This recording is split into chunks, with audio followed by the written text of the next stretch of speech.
بسم اللہ الرحمن الرحیم۔ السلام علیکم ناظرین کرام۔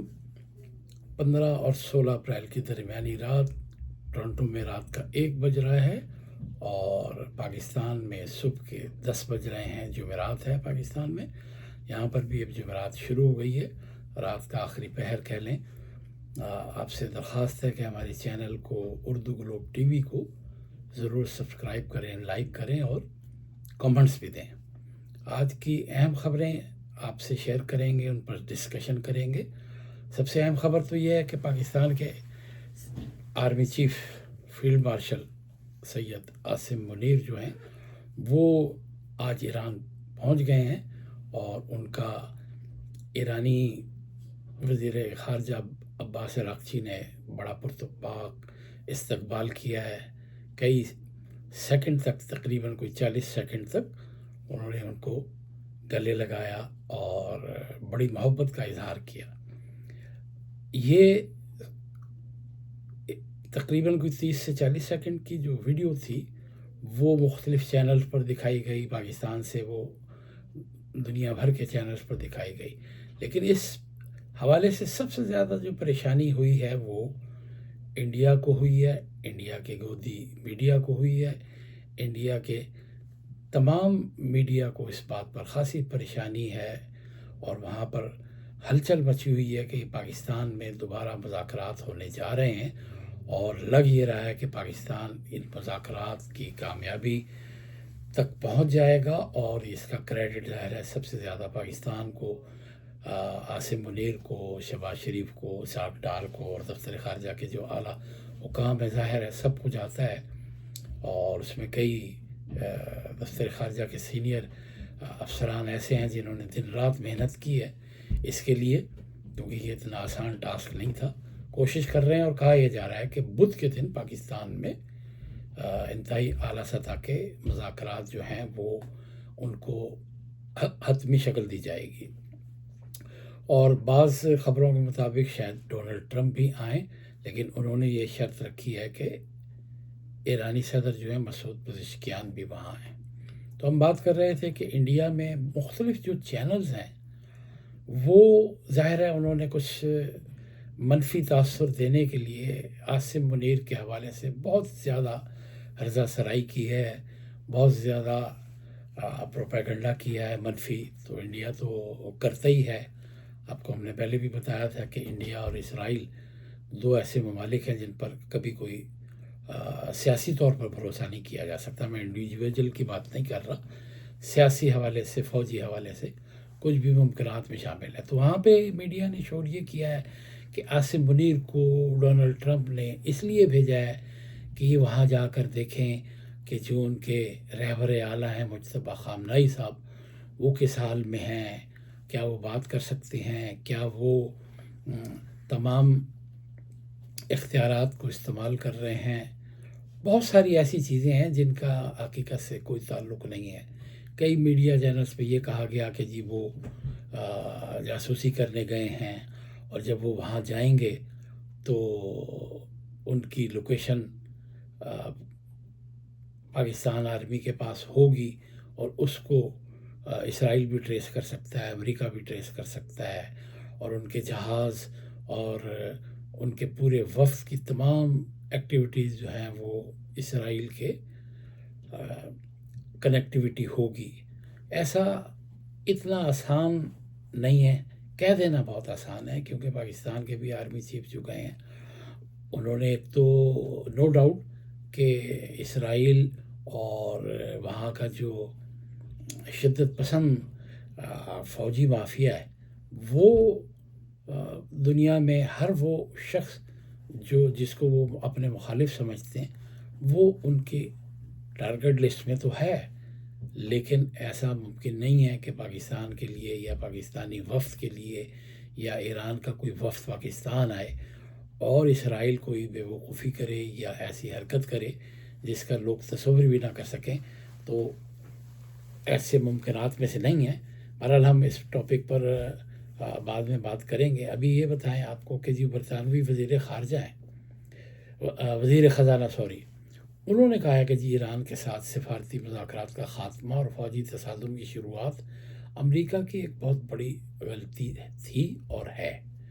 انہوں نے کہا کہ جی امریکہ سے بات کرتے ہوئے اس وقت بہترین معاشی پالیسی جو ہے نہ صرف برطانیہ بلکہ پوری دنیا کے لیے کشیدگی میں کمی بتائی جا رہی ہے، اور ان کا کہنا ہے کہ وہ ابنائے ہرمز میں امریکہ کی جانب سے ایران پر اضافی دباؤ ڈالنے کے لیے کی جانے والی فوجی ناکہ بندی میں کوئی کردار ادا نہیں کریں گی۔ بدھ کے روز آپ کو بتاتے چلیں کہ جی امریکی سینٹ نے 2 ایسی قراردادیں مسترد کر دیں جن کا مقصد اسرائیل کو تقریباً 45 کروڑ ڈالر مالیت کے بموں اور بلڈوزروں کی فروخت روکنا تھا۔ صدر ٹرمپ کی جماعت کے ریپبلکن سینیٹر نے اسرائیل کی حمایت میں ان کا ساتھ دیا۔ ایک خبر رساں ادارے کے مطابق 47 رکنی ڈیموکریٹک سینٹ کوکس نے، ان کی تعداد تھی 47، انہوں نے قرارداد کی حمایت سے اس جماعت کے اندر بڑھتی ہوئی بے چینی کو روکنے کی کوشش کی۔ یہ بے چینی غزہ، لبنان اور ایران میں اسرائیلی حملوں کے نتیجے میں شہریوں پر پڑنے والے اثرات کے حوالے سے ہے، اور بتایا یہ جا رہا ہے کہ جی 47 اور تقریباً 53 کے ووٹ کا فرق تھا، اور 6 ووٹوں سے وہ ڈیموکریٹک جو سینٹ کوکس ہے اس نے اسرائیل کو جو اسلحہ دیا جانا تھا وہ قرارداد مسترد کروا دی، اور اس سے یہ بھی ظاہر ہوتا ہے کہ جو اسرائیلی لابی ہے وہ ابھی بھی سرگرم ہے، اور اس نے اسرائیل کے خلاف ایک جو قرارداد پیش کی تھی اس کو کامیاب نہیں ہونے دیا ہے۔ تو ٹرمپ کے ساتھی تمام سخت گیر سوچ رکھنے والے، منتقم سوچ رکھنے والے لوگ، انہوں نے ٹرمپ کا ساتھ دیا ہے۔ پاکستان کے جو وزیر اعظم شہباز شریف آج جمعرات ہے، اور وہ سعودی عرب میں ولی عہد محمد بن سلمان سے ملاقات کر چکے، اور ان کی تقریباً 2.5 گھنٹے کے قریب ایک ملاقات بھی ہوئی ہے، جس میں خطے کی صورتحال ظاہر ہے اس پہ تبادلہ خیال کیا۔ حالیہ علاقائی کشیدگی کے تناظر میں بھی سب سے اہم جو چیز تھی وہ شہباز شریف نے ظاہر ہے ان کو یہ بتایا ہوگا کہ پاکستان اور ایران اور امریکہ جو ہے ساری صورتحال کس نظر سے دیکھتا ہے، اور یہ مذاکرات کہاں پر جا کر اختتام پذیر ہوں گے، کیسے پاکستان ان کو ہینڈل کرے گا، اور اسرائیل اور ایران اور امریکہ ان کی جنگ کو رکوانے کے لیے پاکستان نے کردار ادا کیا ہے، وہ اس میں انہوں نے گفتگو کی، اور سعودی عرب کے لیے مکمل یکجہتی اور حمایت کا اظہار کیا، اور وزیر اعظم نے ان کو تمام تفصیلات سے آگاہ کیا، اور جو قیمتی جانیں ضائع ہوئیں اس پر اپنے دکھ کا اظہار بھی کیا، اور کہا کہ جی پاکستانی عوام اپنے سعودی بھائیوں کے ساتھ شانہ بشانہ کھڑی ہے۔ اور آپ کو پتہ ہوگا کہ کچھ دن پہلے پاکستان کے ایئر فورس کے طیارے اور فوج کئی ہزار فوجی جو ہیں ہمارے سعودی عرب میں موجود ہیں۔ اب اہم سوال یہ ہے کہ کیا پاکستانی فوجی اور جائیں گے، وہ وہاں رہیں گے، کیا وہ سعودی عرب کو کے تحفظ کے لیے اپنا کردار ادا کریں گے، یا جو امریکی ہیں وہ وہاں رہیں گے، اور کیا امریکی اڈے سعودی عرب سے ختم کر دیے جائیں گے، کیا امریکی فوج وہاں سے چلی جائے گی، کیا امریکی مفادات سعودی عرب سے ختم ہو جائیں گے؟ یہ ایک ڈیبیٹیبل بات ہے، اس پر ہم پھر بات کریں گے۔ برطانیہ کے جو وزیر اعظم ہیں اسٹارمر، انہوں نے واضح کیا کہ وہ ایران کے خلاف جاری جنگ میں شامل ہونے کے لیے دباؤ کے آگے نہیں جھکیں گے۔ ان کو یہ کہنا تھا کہ جی میرے پہ بہت دباؤ تھا، اور انہوں نے پارلیمنٹ سے خطاب کیا اور کہا کہ یہ ہماری جنگ نہیں ہے۔ بڑا واضح طور پر انہوں نے کہا کہ جی مجھ پر پالیسی تبدیل کرنے کے لیے بہت دباؤ ڈالا گیا، اور اس دباؤ میں گزشتہ رات پیش آنے والے واقعات بھی شامل ہیں۔ انہوں نے کہا کہ جی میں اپنا فیصلہ ہرگز تبدیل نہیں کروں گا، میں دباؤ میں نہیں آؤں گا، جھکوں گا نہیں۔ اس جنگ میں شامل ہونا ہمارے قومی مفاد میں نہیں ہے، اور ہم ایسا نہیں کریں گے۔ مجھے معلوم ہے کہ میرا موقف کیا ہے۔ ظاہر انہیں یاد ہوگا کہ 2002 میں 3 میں عراق میں کیا ہوا تھا. نیٹو ممالک، یورپی ممالک امریکہ کے کہنے پر عراق پر چڑھ دوڑے تھے، اور اس وقت آپ کو پتہ ہے کہ اس وقت کے جو وزیر اعظم تھے ان پر بعد میں بڑی تنقید بھی ہوئی تھی، اور انہوں نے تسلیم کیا تھا کہ عراق میں خطرناک کیمیائی ہتھیار نہیں تھے، اور یہ بیس لیس، بے بنیاد انٹیلیجنس رپورٹ تھی جس پر امریکہ نے حملہ کرایا تھا. اس لیے برطانیہ نے اپنی وہ پرانی خفت مٹانے کے لیے ایران کے معاملے میں وہاں پر شمولیت سے انکار کیا ہے. ادھر ایران نے خبردار کیا ہے کہ اگر امریکہ ایرانی بندرگاہوں کی بحری ناکہ بندی جاری رکھنا چاہتا ہے تو خطے میں جہاز رانی کو شدید خطرات لاحق ہو سکتے ہیں. ایران کے ایک خاتم الانبیاء سینٹرل ہیڈ کوارٹر کے کمانڈر ہیں علی عبداللہ ہی نے کہا کہ اگر امریکہ ایران کے تجارتی جہازوں اور تیل بردار ٹینکروں کے لیے عدم تحفظ پیدا کرتا رہا تو یہ جنگ بندی کی خلاف ورزی کا آغاز ثابت ہو سکتا ہے. انہوں نے کہا کہ ایسی صورت میں ایرانی مسلح افواج خلیج فارس، بحیرہ عمان اور بحیرہ احمر میں کسی بھی درآمد یا برآمد کو جاری رکھنے کی اجازت نہیں دیں گی. اگر اس طرح کیا گیا اور امریکہ نے کوشش کی تو ظاہر ہے پاسداران انقلاب جو ہے وہ سخت ترین جواب دینے کے موڈ میں ہے. لیکن میرا اپنا خیال ہے کہ امریکہ بیان کی حد تک تو یہ کہہ رہا ہے لیکن عملی طور پر ایسا نہیں کرے گا.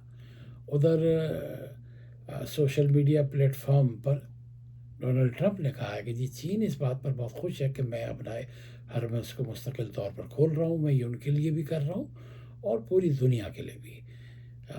ٹرمپ جو ہے وہ اب دنیا کو یہ بتانا چاہتے ہیں کہ میں دنیا کا خیر خواہ ہوں، اور یہ جو صورتحال پیش آئی ہے دوبارہ پیش نہیں آئے گی. انہوں نے اتفاق کیا کہ چائنا جو ہے وہ ایران کو ہتھیار نہیں دے گا. انہوں نے کہا امریکہ اور چین اس معاملے پر دانش مندی اور حکمت عملی سے مل کر کام کر رہے ہیں. تاہم انہوں نے خبردار کیا کہ اگر ضرورت پڑی تو امریکہ لڑنے کی بھرپور صلاحیت رکھتا ہے. امریکی نائب صدر جو ہیں جے ڈی وینس نے کہا ہے کہ صدر ٹرمپ ایران کے ساتھ کوئی چھوٹا معاہدہ نہیں کرنا چاہتے بلکہ بڑی بارگین کرنا چاہتے ہیں. اس کا مقصد ہے کہ 3 بڑے اہم پوائنٹ میں سے 2 پوائنٹ ایران نے امریکہ کے تسلیم کیے ہیں. اب وہ ان کی حتمی شکل کیا ہوگی اس پہ سب قیاس آرائیاں ہیں یا لوگ اپنے باخبر ذرائع سے خبریں دے رہے ہیں، لیکن ابھی تک اس کی تصدیق نہیں ہوئی. امریکہ میں جو قائم ادارہ ہے ٹرننگ پوائنٹ، اس کے ایک پروگرام میں جے ڈی وینس نے امریکہ امن مذاکرات کی تفصیلات تو بتائی ہیں. انہوں نے بتایا کہ ایران کے ساتھ کوئی نتیجہ خیز سمجھوتہ اس لیے نہیں ہو سکا کیونکہ ٹرمپ ایک ایسا معاہدہ چاہتے ہیں جس کے تحت ایران کے پاس ایک تو جوہری ہتھیار نہ ہو اور وہ ریاستی سطح پر دہشت گردی کی سرپرستی نہ کر رہا ہو. یہ امریکہ الزام لگاتا رہا ہے کہ وہ ریاستی سطح پر دہشت گردی کی سرپرستی نہ کر رہا ہو. تو امریکہ کیا کر رہا ہے، اسرائیل کیا کر رہا ہے، اور ایران نے کیا دہشت گردی کی ہے یہ کوئی نہیں بتاتا. اور جو سب سے بڑا دہشت گرد ہے اسرائیل، اس کی یہ لوگ سرپرستی بھی کرتے ہیں اور الزام ایران پر لگاتے ہیں. میرا اپنا خیال ہے کہ جو 5 سال کی تجویز تھی کہ جی ایران اپنا انرچڈ یورینیم وہ کیپ کر دے گا، کوئی اس پر فائنل مذاکرات ہوں گے تو ٹرمپ صاحب اس کا ڈھول پیٹیں گے اور کہیں گے کہ جی میں ایک بہت بڑا جس طرح کہتے ہیں کہ جی ورلڈ کپ ہوتا ہے وہ سیاسی ورلڈ کپ جیت کر لے کر جانا چاہتے ہیں اور دنیا کو دکھانا چاہتے ہیں کہ میرے پاس ایک بہت بڑی سیاسی ٹرافی اور ایک کپ آ گیا ہے اور میں نے ایران کو جھکنے پہ مجبور کر دیا اور میں نے یہ جنگ جیت لی ہے. وہ اسی پہ خوش ہونا چاہتے ہیں اور میرا خیال ہے پاکستان نے بھی ان کو یہی سمجھایا ہوگا کہ آپ انہیں خوش ہونے دیں، اپنے سیاسی اور معاشی معاملات کو بہتر کریں، اپنی معیشت کو بہتر کریں. اور کئی ایسے پوائنٹ جن پر ایران شاید راضی نہیں تھا، پاکستان نے ان کو حالات کے تحت اپنے طور پر جو گائیڈنس دی ہوگی ایران نے اس سے اتفاق کیا ہوگا. خطے میں امن کے قیام کے لیے پاکستانی کوششیں جو ہیں آپ کو پتہ ہے کہ عروج پر پہنچ گئی ہیں. وزیر اعظم سعودی عرب میں ہیں اور آرمی چیف ایران میں بات چیت کے لیے تہران میں پہنچ گئے تھے اور آج ان کی بات چیت بھی ہوئی ہے. کل وہ جواب یہ سن رہے ہوں گے تو وہ مذاکرات کر کے واپس جا چکے ہوں گے اور ان کی عباس عراقچی سے تہران میں کشیدگی کے خاتمے کے لیے تفصیلی مذاکرات بھی ہوئی ہے۔ مذاکرات کرنے کے بعد عاصم منیر صاحب آج پاکستان چلے جائیں گے، اور ایران نے پاکستان کے ذریعے امریکہ سے پیغامات کے تبادلے کی تصدیق کی ہے، اور ایرانی وزارت خارجہ کے ترجمان نے کہا ہے کہ اب جو بھی مذاکرات ہوں گے مکمل جنگ بندی کے لیے ہوں گے۔ ظاہر ہے ٹیمپریری یا چند دن کے لیے مذاکرات تو نہیں ہو سکتے، اور اپنے بیان میں ترجمان ایرانی وزارت خارجہ کا کہنا تھا کہ پاکستان کے ذریعے امریکہ سے پیغامات کا تبادلہ کیا جا رہا ہے، اور جنگ بندی کے پہلے مرحلے کے بعد متعدد پیغامات بھیجے گئے ہیں۔ ان کا کہنا تھا کہ قوی امکان ہے ایران مذاکرات کے تسلسل میں بدھ کو پاکستانی وفد کی میزبانی کرے گا۔ اور کچھ چھوٹی سی خبریں آپ سے بس شیئر کر لیں، پھر اس کے بعد آپ سے اجازت چاہیں گے کہ برطانوی حکومت پاکستان کی امریکہ ایران ثالثی میں معاونت کرے۔ یہ وہاں کے ایک لارڈ ہیں شفیق محمد، انہوں نے بات کہی ہے، اور امریکہ نے کہا ہے کہ جی چین بھی ایرانی تیل نہیں لے سکے گا۔ ایسا تو خیر ممکن نہیں ہے، کیونکہ چین تو ایران سے ہی تیل لے رہا تھا، اور یہ سلسلہ جاری رہے گا۔ فیلڈ مارشل عاصم منیر کو جو ایران میں بہت اچھی پذیرائی ملی ہے، اور ایران نے کہا کہ ہمیں ان کے آنے سے بہت خوشی ہے، اور ایران سے مذاکرات میں امریکہ نے وائٹ ہاؤس کے ترجمان نے کنفرم کیا ہے کہ پاکستان واحد ثالث ہے۔ اور ایرانی سفیر جو ہے رضا امیری اسلام آباد میں، انہوں نے مولانا فضل الرحمان سے ملاقات کی ہے۔ اس کے علاوہ اسرائیل کو امریکہ ایران جنگ بندی سے متاثر کرنے کی اجازت نہیں دینی چاہیے، یہ ترکی کے صدر نے کہا ہے۔ اور امریکہ کے بارے میں کہا جا رہا ہے کہ امریکہ مزید فوجی دستے مشرق وسطیٰ بھیج رہا ہے۔ اور ابنائے ہرمز کی ناکہ بندی کے حوالے سے سینٹ کام نے کہا ہے کہ جی وہاں سے کوئی بھی جہاز ایرانی بندرگاہوں تک نہیں پہنچ سکا۔ یہ تھی آج کی اہم نیوز، اس پہ ہم نے ڈسکشن کی۔ آپ سے مختلف موضوعات پر ہم گفتگو کریں گے، یہ جنگ کے مراحل ختم ہو جائیں تو آپ سے درخواست ہے کہ ہمارے چینل کو سبسکرائب کریں، لائک کریں، شیئر کریں، اور ہمیں کامنٹ ضرور دیں۔ اور اگر آپ سمجھتے ہیں کچھ ایسے موضوعات جن پہ گفتگو ہونی چاہیے، ہماری رہنمائی بھی کریں، اور اردو گلوب ٹی وی کو کامنٹ ضرور دیں۔ یہیں پہ توصیف سید کو اجازت دیں۔ اللہ حافظ۔